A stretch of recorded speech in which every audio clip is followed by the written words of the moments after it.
Hey guys, it's Luca from foilmagiccards.com, and today's video is about what are the foils that you should be buying in 2022. So I'm gonna try to come up with a list of maybe like 4 or 5 cards that I think you should go for.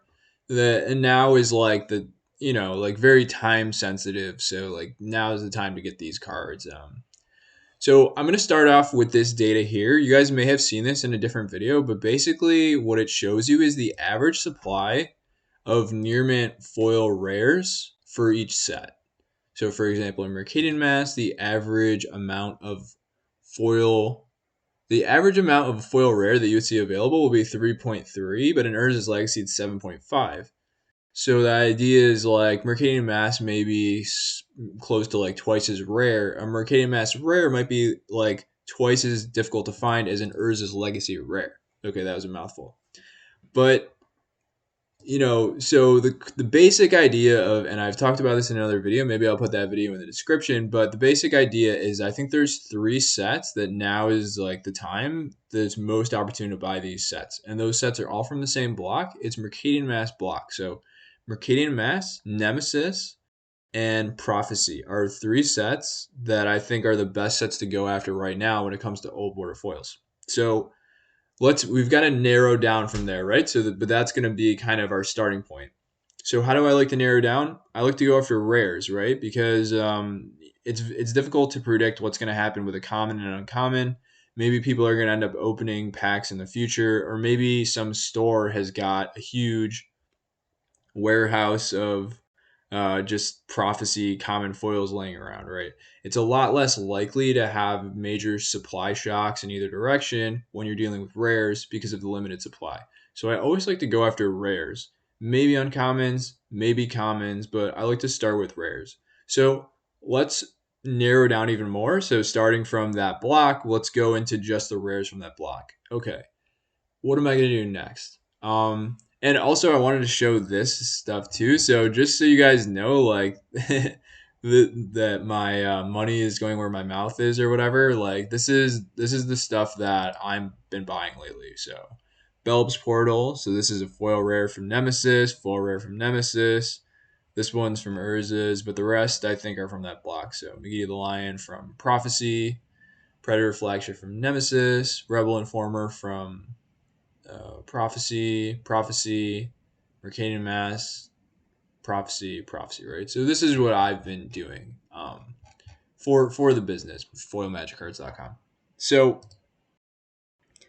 what I like to do also is I like to go after the cheapest rare. So in my opinion, like thinking about all the rares in the set, you can get most burned if you buy an expensive rare that ends up going down. So this is how I've gotten burned. You could end up going for like the super high end stuff. So maybe like if you're thinking about foil 7th edition, you could go for a Shivan Dragon because it's just that super special premium card that people love. Shivan Dragon. You can go. That's one strategy. So you can go for the super high end.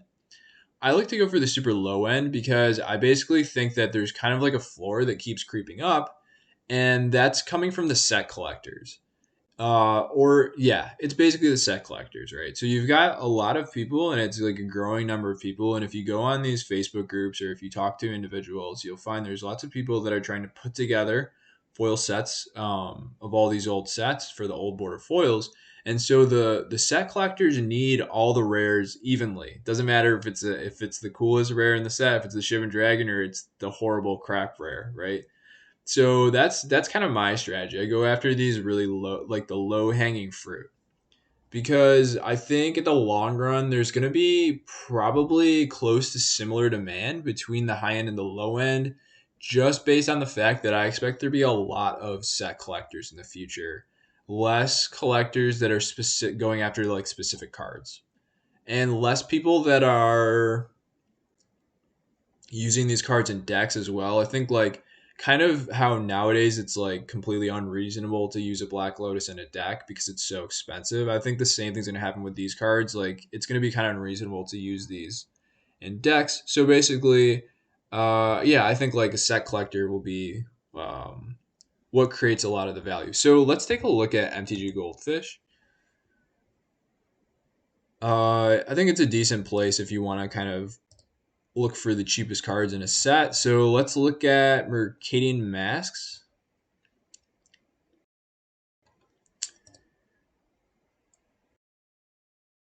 So I don't really know what cards we're gonna end up with here. I'll just kind of show you my thought process. So you want to click foil, main set foils, and you want to always make sure you're looking at the tabletop version. And then I like to look at the rares, and I like to look at the cheapest stuff. This is what I like to go for. So like a Force March, a Squeeze, a Rithazon, Horn of Plenty. Okay. And now assuming, so the next thing I'm going to do is I'm going to try to think about like EDH as well, because if a card has like some EDH following, it's going to create further of a push on demand, basically. So there's going to be more of a squeeze, and like it's going to be harder for these set collectors to find copies if also some of the copies are going to EDH collectors.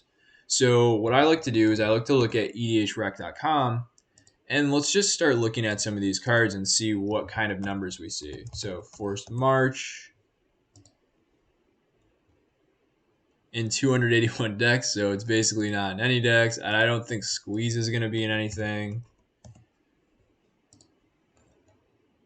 100, even less. Erithazon, like you can just tell this card's not an EDH card, right? Let's see if we can just by looking see if any of these. Whenever a player plays a spell, they may pay 1 at the end of turn. That could maybe be an EDH card. It's got stuff going on for all players. No EDH play. Extortion. Don't think that's going to be an EDH card. Clear the land. That could definitely be an EDH card. It could like speed up the game for everyone if you're into that sort of thing. Nope.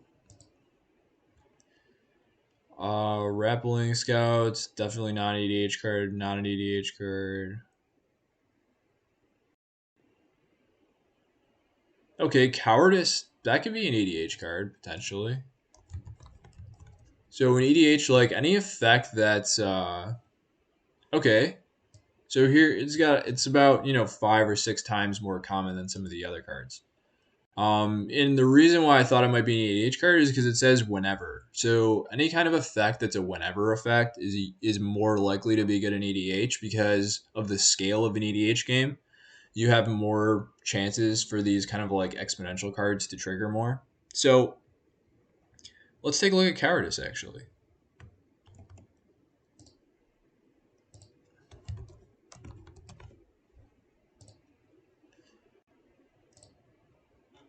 And remember, like even if you have like a few people buying these, yeah. So I think this would be a pretty good bet actually.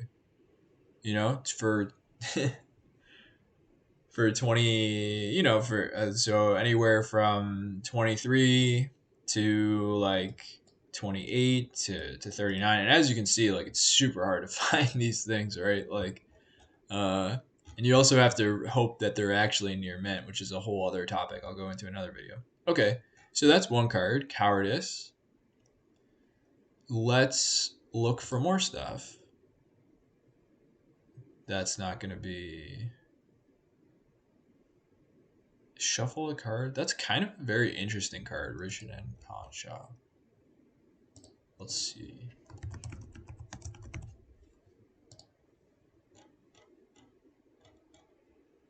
Not in very many EDH decks, but it's such a unique kind of card. I do like those types of cards. Whenever a spell or ability an opponent's control causes you to discard a card, you gain 2 life and you may draw a card? Huh. It's an interesting card. I don't think you would really want to play this in EDH because it's so narrow. Yeah, only 62. That's not going to be good. That's not going to be good. Choose target creature you control and target creature opponent controls. If you win the flip, destroy the creature the opponent controls. If you lose the flip, destroy the creature you control. Do people like that kind of thing? Coin flip deck? I feel like some casual players really like coin flip stuff. Okay, there's another one. So cricket scales. Let's take a look here. Okay, let me make a list here. So cricket scales, cowardice. Let's try to come up with a couple more.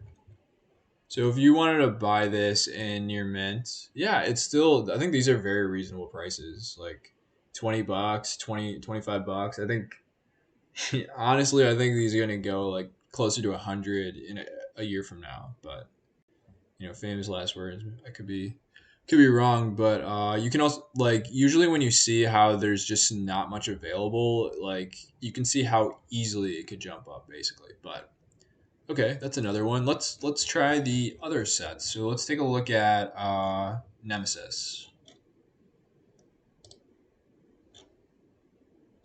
This is not what I wanted.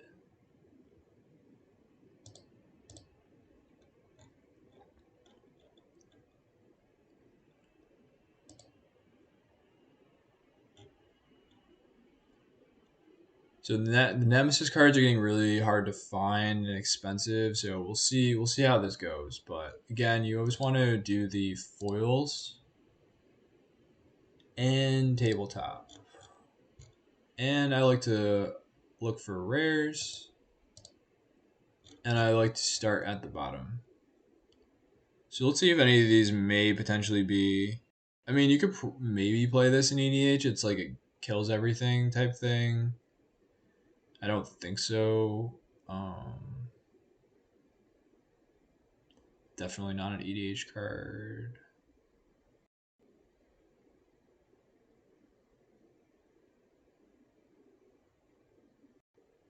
This is kind of a crazy card. Mana Cache. Would that be like EDH card?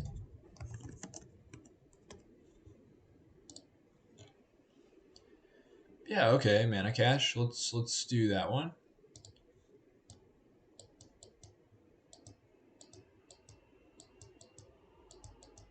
So I guess the whole idea of what I'm doing here is like I'm saying, okay, old border foils are what I'm going after. Okay, within that space, I think this is the block you should go after, Mercadian Mass block. Okay, within that space, I think you should go for rares, and within that space, you should go for the cheapest rares, and within that space of cheapest rares, go for ones that have some kind of potential for EDH play. So you're basically always narrowing down given a group of different investments, okay, can we think of one more factor that might lead us to prefer one investment over the other?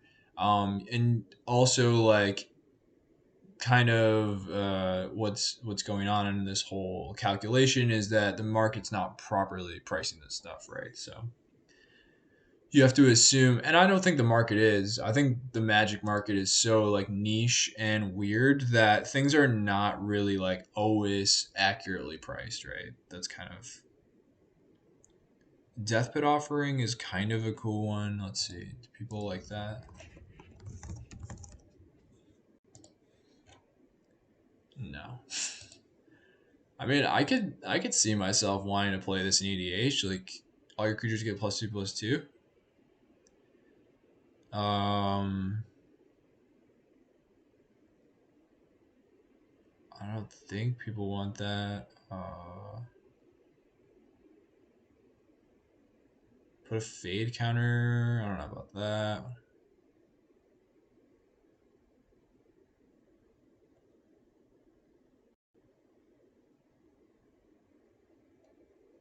Yeah, I don't really see anything here that kind of like screams EDH to me. Let's try the final set prophecy.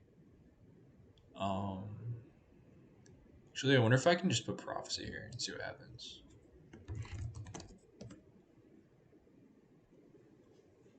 Cool.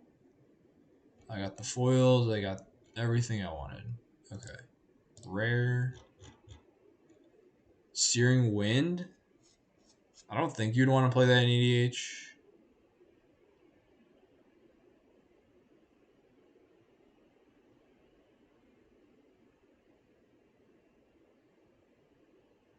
Heightened awareness? Probably not. Let's see. So I also, for those who don't know, don't really play EDH. So I'm not like crazy expert. Creatures you control get plus +7 +7. That is a type of EDH effect. Um, but it's basically like it's the windmill slam format of Magic, where you just like battle cruiser people out. Yeah, okay, vitalizing wind.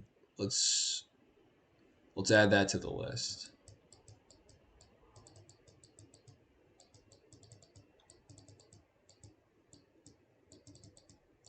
And let's see if we can find a fifth card. Maybe not. But maybe the other wins too. Okay, that's not a very good EDH one. Target player's life total becomes 20. Wow, white really used to get the worst out of all these cycles back in the day. They really didn't give white a lot of love. Um, at the end of your turn, tap all lands you control. Okay, I thought I was gonna say untap all lands. I was getting excited. Destroy all creatures you don't control. They can't be regenerated. Okay, that's definitely a super EDH type card. Um, and let's see what's going on this front. Plague Wind. And the reason like you would see some people wanting to play this in their EDH deck is because of all the copies of Plague Wind, definitely the nicest one is going to be the foil original printing old border foil. So there's going to be okay, and there's none available, so you can't even really find it. Which is why like sometimes the goat bots prices will lead you astray because is the price really 27? Probably not if it's sold out.